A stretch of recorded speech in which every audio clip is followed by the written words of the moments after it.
Yes, come on, shorty, let's go. Girl, I see you over there. Executed nearly 500 search warrants and issued 230 orders for communications records and conducted 500 witness interviews, all looking to take me down. There was no collusion in the end, none whatsoever. Senator Marco Rubio, the head of the Senate Intelligence Committee, stated the committee found no evidence that then-candidate Donald Trump or his campaign colluded with the Russian government. And I thank Senator Rubio. Now I hear that these same people that failed to get me in Washington have sent every piece of information to New York so that they can try to get me there. It's all been gone over and over again.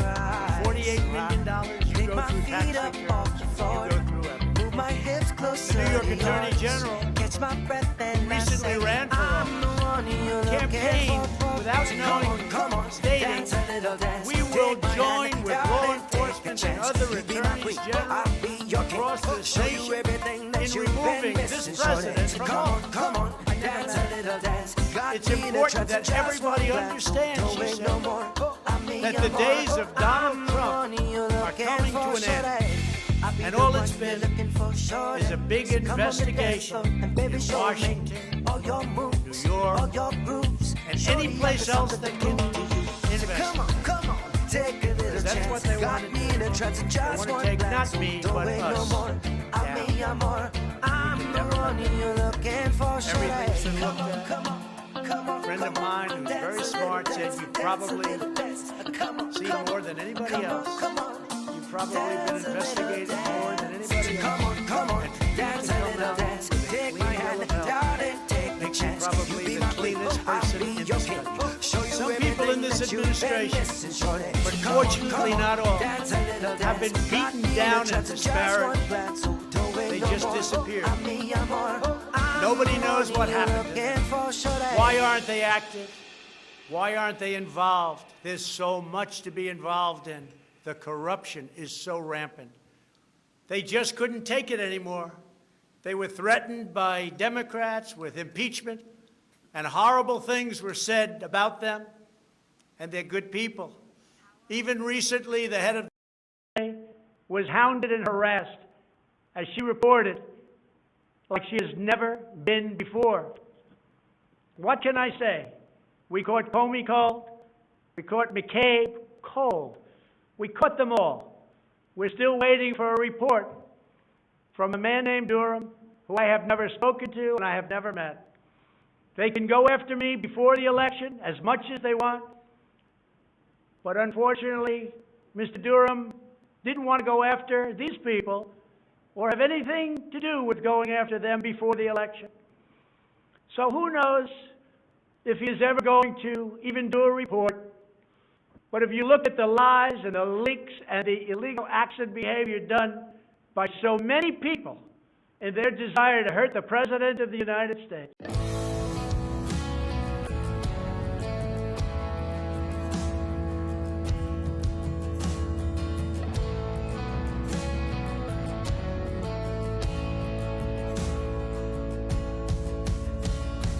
Is this all that you dreamed it'd be?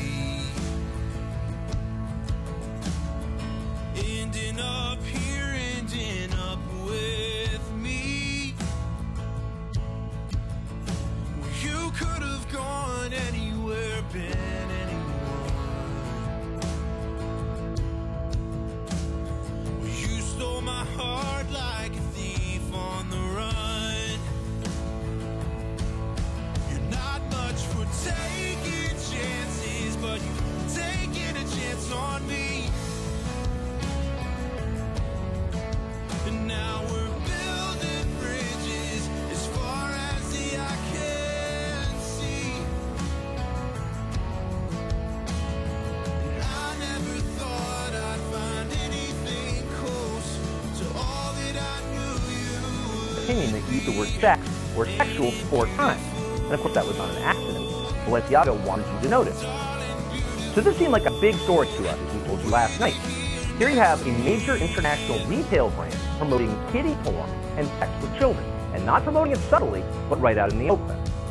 No healthy society can tolerate that, and in fact, none ever have tolerated it. There's never been a time in American history where pedophilia was considered anything other than the worst thing, the most horrifying crime imaginable. Pedophiles famously get killed in prison because even murderers consider them immoral. That's how out of bounds it is and has always been to sexualize children. It's totally unacceptable. But apparently, it's not unacceptable anymore. Academics have redefined child molesters as minor attracted persons, and the point, of course, is to send a message that actually it's not that big a deal. It's just a different kind of love. So maybe not surprisingly, given that trend, apart from a few isolated exceptions in the American media, almost all outlets completely ignored Balenciaga's kiddie porn ad campaign. There was not a single story about it in the New York Times this morning, or Jeff Bezos' Washington Post, or CNN, or NBC. Was there talk of an investigation or a boycott? The usual outrage merchants stayed completely silent because they weren't outraged. Balenciaga ultimately issued a statement saying it was going to punish the photographer who did the shoot, like it was the photographer's fault, they didn't know about it. And after that, the story effectively died.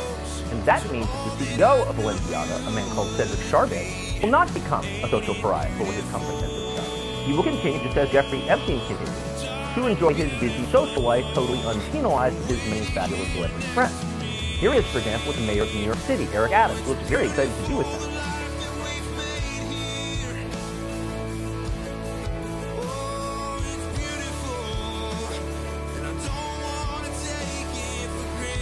Now, we found that picture, by the way, in less than a minute online.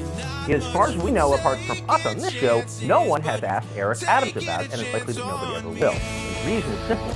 The media have no interest in covering the sexualization of children. Their interest, and it's a very intense interest, telling a show, is in destroying anyone who complains about the sexualization of children, or who even notices it. Noticing it, they tell us, is an attack on the LGBT community. So the assumption here, their assumption apparently, is that gay people are in favor of molested kids, and of course in favor of performing gender mutilation on minors. But that's absurd. No normal person is for this, gay or not. It's not anti-gay to oppose kiddie porn, or to feel horror at the fact that doctors are cutting breasts off of healthy teenage girls. These are crimes, and most gay people think they're crimes. Why wouldn't they think that?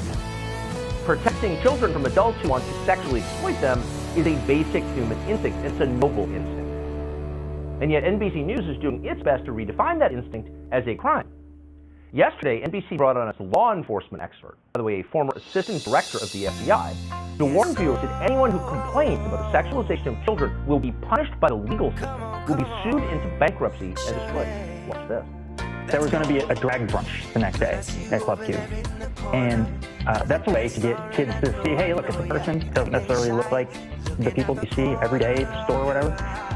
But these are real people with lives and emotions. They like the same stories that you do. There's nothing sexualized about it. But every time there's one of those now, the Proud Boys show up. Because there's an account on the internet called TikTok that's been pushed by Tucker Carlson and the Babylon Bee and the far right. Tucker in particular seems fixated on this anti-queer panic.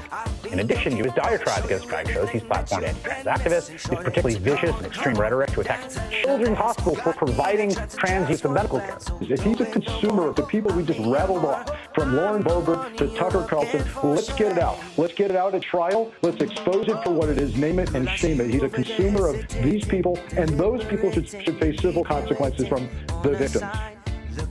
Oh, so the former assistant director of the FBI calling for, quote, civil consequences against anyone who doesn't like the sexualization of children. If you complain about it, you're responsible for the murders that other people commit. Is that an illegal code? No, it's not. But NBC News is doing its very best to add it. MSNBC has spent the last 2 days suggesting it's because he signed a bill banning teachers from sexualizing kindergartners. Ron DeSantis is somehow tied to a mass shooter in Colorado. Earlier this year, Florida Governor Ron DeSantis infamously signed into law a critic called the Don't Say Gay bill, which prevents some teachers from even discussing the gay and trans folks. When you have a Don't Say Gay bill in the state of Florida, for instance, or when Ron DeSantis wants to send the police to investigate drag shows. The Don't Say Gay bill in Florida is certainly something that helps add to his national political profile. But one thing is clear, they just want to continue demonizing folks and otherizing people. They started moving in the spring to LGBTQ people. Specifically, they were really excited about the Don't Say Gay bill in Florida. So if you don't want... year to bring in several $1,000 to our lot of business than that would actually make money for the hospital. It actually makes money for the hospital. Now, if you were a muckraking reporter with a conscience, that would be the story of the lifetime. It's all there on tape. A doctor admitting to mutilating the genitals of children for money, naming the dollar amount. How could you pass that up? But everyone passed it up. No one covered it. Instead, journalists attacked Matt Walsh for uncovering it. Really? What's the motive there? Nor did they cover what's going on in hospitals across the country, including CHOP, the Children's Hospital of Philadelphia, the famous hospital. A hospital that admitted in an email to performing bottom surgery on minor and slicing off the breasts of young women for no medical reason whatsoever. There's no medical justification for that ever, and yet they bragged about doing it. In Boston, the staff for a children's hospital group contacted me, and this is what he told me. He said, "You built the foundation." He said, "You laid the foundation with your work on ancient geometry, and I built the house on top of it." That's what he said. So for 7 years, he's been supplying me with all the information. I have copies of all the patents. I have videos of the testing of the prototypes. And Mazda, the car manufacturer in Japan, is getting ready to do a $25 million test